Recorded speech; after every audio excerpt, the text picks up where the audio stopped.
Prem and గాయత్రిల వివాహ సందర్భంగా మిమ్మల్ని అందరినీ కలుసుకునే అదృష్టం కల్పించేటువంటి ప్రభువుకు మొట్టమొదటి ధన్యవాదాలు తెలియజేస్తా ఉన్నాను.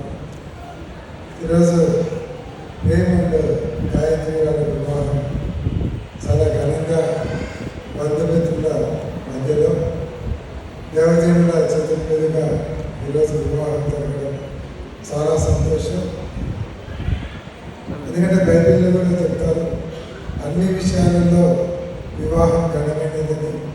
ఎందుకంటే అంత ఘనమైన వివాహము దైవజనుల చేతుల మీదుగా మీ అందరి ఆశీర్వాదంతో దైవ సన్నిధిలో జరుగుతూ ఉంది.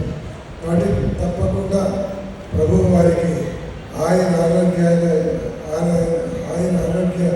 ఐశ్వర్యాలు ప్రసాదించాలని, వారి వైవాహిక జీవితం సంతోషంగా శాంతికరంగా, ఇందాక పెద్దలు చెప్పినట్టు ప్రేమతో క్షమాగుణంతో వారి వైవాహిక జీవితం 200 సంవత్సరాలు మంచి సంతానంతో వారు సుఖంగా జీవించేటట్లు ప్రభువు ఆశీర్వదించాలని